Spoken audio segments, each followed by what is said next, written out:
Have you noticed one or both of your shoulders are more rounded in the front? Maybe you're getting pain through the top part of this shoulder where you feel like, oh, it's just stretch and it's just soft tissue tightness, when in reality it's something else, which is why you can't get rid of it. Maybe you're getting pain down the side of your arm. You even get pain just sitting there doing nothing and wonder, golly, what is it that I've done? So if this sounds like you, in this video, we're going to share with you causes of rounded shoulder as well as techniques to give you instant relief. Now, share your experience about your rounded shoulders in the comments section. What's worked and what hasn't worked, and we'll get back with you on that. Some of the statistics around rounded shoulders shows us that about 78% of the people will experience this at some point in their life.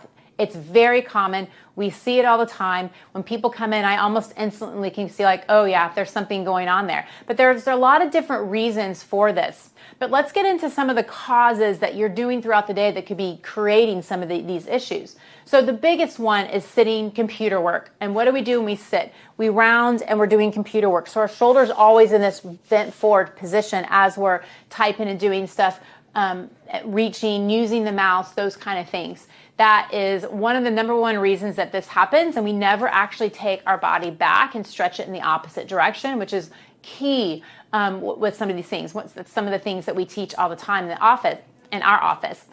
Other causes are repetitive motions. You're always repeatedly moving the shoulder in this position, never fully getting it to move back into any other position. And when you do that, those kind of things, the joints don't like being in those positions. They can't recover from those positions, and we tend to have some issues within those ribs. Now, the third cause, which is something that a lot of people miss, is when people have an injury that happens in this pec area. Like, I'm going to give you a common one that we see is when people have had a dislocation from a long time ago.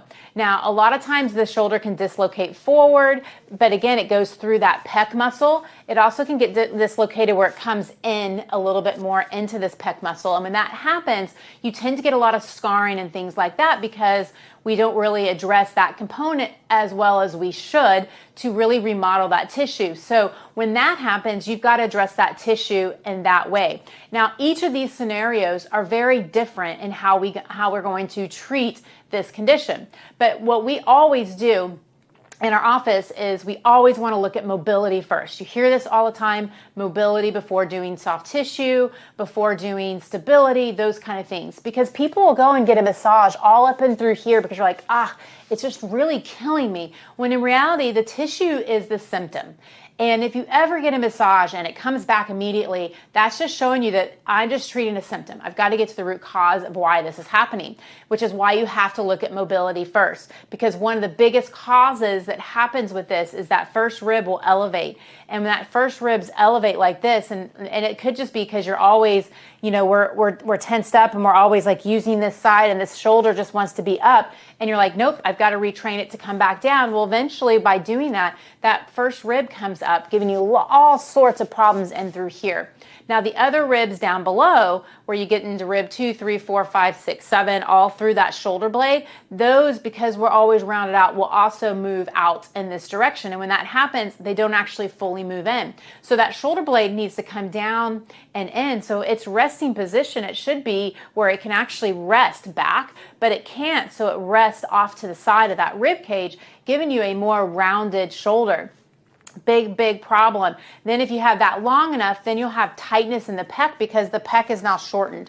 So it's always in this shortened state. So it'll actually shorten, and we need to actually lengthen that pec.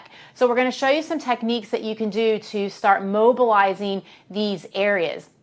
Now, if you have something that is an injury in through here, then that's very different. We don't want to stretch a muscle that's been injured because it doesn't work. All the scarring comes into place. We need to remodel that scarring and get that tissue to be flexible again and not be like so tight and stiff. And so when you're remodeling a tissue or something that has been damaged, you have to load it. And what do I mean by that? You have to add body weight. You have to add weight. You've got to do some things that will actually kind of stress that muscle to kind of contract in its elongated state and then kind of come back. And so those are all very different. Now I'm going to show you exercises for all these different scenarios, but we're going to start with mobility first, because you always should start with mobility just to be on the safe side, because if that is a problem, then you're not going to be able to fix anything else. If my shoulder's forward because I have rib issues and I start getting the pec muscle to like elongate, either stretching or loading it, it's going to be back in the same state because your ribs aren't moving. So we always start with mobility first. So we're going to go with the first rib. So first rib, thoracic, and pec are the three biggest causes of having that rounded shoulder. And then the third cause is just going back into your lifestyle, making sure that you're not like, there's been times where I'm driving and I'm like, why is this shoulder up? Oh my gosh, nope, keep it down, keep it down. And so we've got to retrain the body on the things that you're doing throughout the day that are also causing you problems in this area. And when people come into our office, the biggest thing that we do in the office is bring awareness around things that you're doing outside the office that is causing some of these issues. Because if you don't get to that and you go back to the same pattern that you're doing, it's going to come right back again. So we go into all of those as well. So let's go into the first rib. I love doing these. This is the Theracane, really easy to get off of Amazon. And what you're going to do is you're right here, the meaty part of the muscle. It also does not feel good. You'll know when you hit it because it doesn't feel great. You're going to put this on the meaty part of the muscle. So I always like to take my hand kind of across to kind of hold it. And then you're going to basically push down onto this. So I'm pushing the Theracane straight down this way, kind of holding it to the top so it doesn't slide off. And then I just kind of push down. Now, if you don't feel anything, you probably don't have it on the right spot. Just keep on moving it around. And again, it's usually like where you feel that muscle tightness there, that's where the rib is tight. The muscle is just protecting. So you're going through that muscle tightness as you mobilize that first rib. And so you just kind of come up and come down. You're kind of holding it for about 5-10 seconds. What I always say is that you need to like we're stretching the joint, which is oftentimes when you go into a chiropractor, when you've had this for a really long time, it doesn't work because they can't manipulate it. The joint is so tight. So here we're just kind of stretching the joint and then coming off of it and then stretching the joint so that we can get it to be flexible again. Now, if you're still noticing there's some issues through here and it's not relaxing, then we need to get to the back ribs. And I'm going to show you a couple ways of doing it. Since I have the Theracane, you can also take it to the back here. So when you go here, remember those ribs come out and they come back in. So we want to like mobilize it this direction. So you can again find the spot, and now I'm going to pull this direction straight forward. So I can kind of mobilize those ribs through here and just hit those spots. And again, holding it 5-10 seconds, coming off of it, finding the spots to hold it 5-10 seconds. It does not feel great. I kind of call it a hurt so good. Like it really hurts, but it also kind of feels good at the same time. They just don't, and as it starts moving more, you're going to be like, this actually feels really good. You may feel this go up into your ear, into your eye, into your head, really common areas also that this produces pain, even into the head, which is crazy, I know, but we see that kind of stuff all the time as well. So you're just going to mobilize it that direction. Now, you can also use a tennis ball, and basically you're going to put the tennis ball back in those same areas, and you're going to lie down so that you can basically put pressure through it. This one is a great one too, because you can kind of find those spots, and then you just can kind of hang out there and just hold it. And this one you can hold a little bit longer because you just can kind of hold into that body weight, finding those spots. Again, it may feel like you're hitting like soft tissue trigger points, but we're really hitting the ribs. We're just trying to mobilize the ribs and actually get those ribs to loosen up. They're super tight because we're in these positions all the time.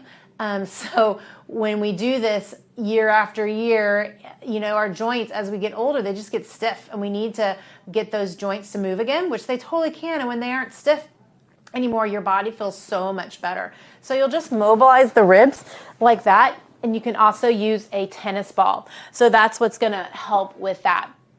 Now, the third piece, because this is long, most of the time with people, you're going to notice some pec tightness.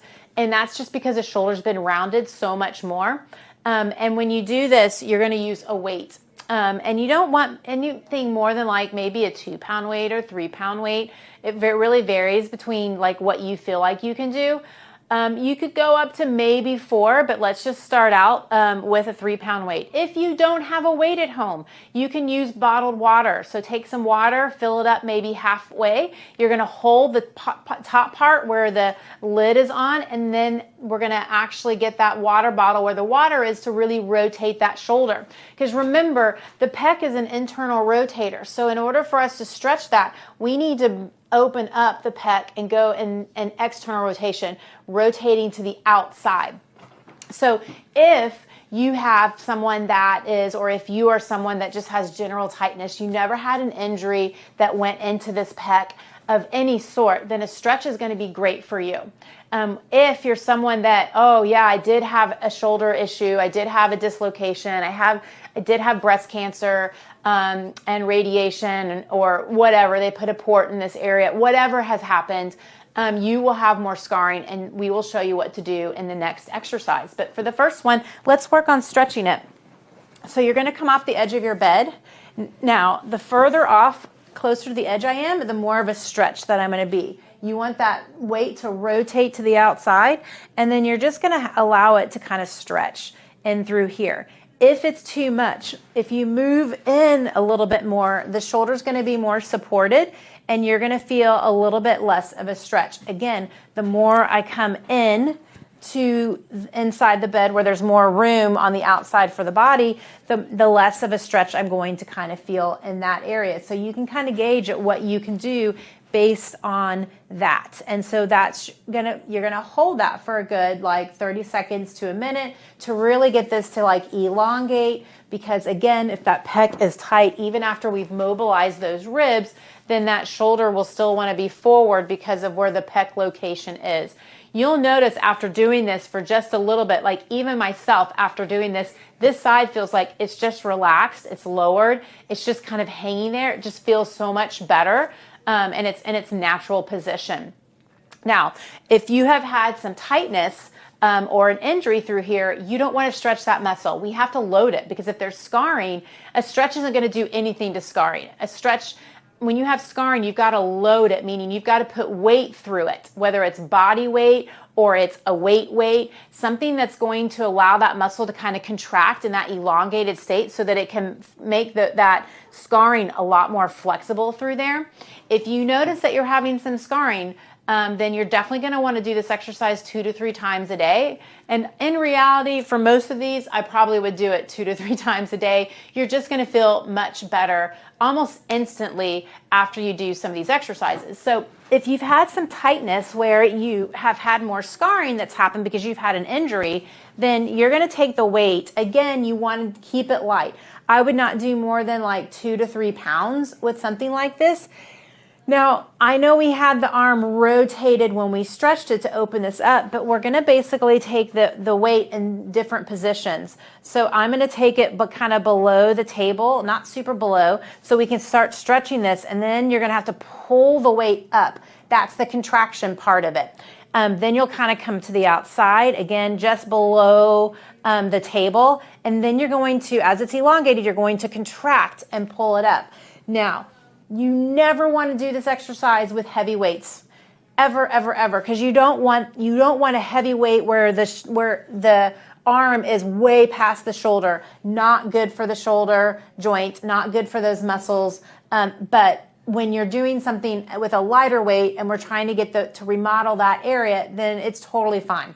It's why you don't want to use really heavy weights when you do this. So I just kind of want to give you, that caveat from like lifting. You want to always be able to, if I look straight ahead, I should be able to see both my hands in my field of view, peripheral field of view, and come up. That's what's safe for the shoulder. But when we're trying to remodel this tissue with a lighter weight, we want to get it into that stretched position to come back up. And then the third position will be up through here. So we're getting different fibers of that shoulder as we kind of come up. Now, again, 1 pound, 2 pounds, 3 pounds is what you want to do. And you'll just take it through those 3 motions going through so that we can start remodeling that tissue to get that tissue a lot more flexible and open that area up. We've seen several clients that have come through where we're like, oh, we've mobilized it. And then we realize, as we start asking them more questions, oh, wow, there were some issues, or they had breast cancer, or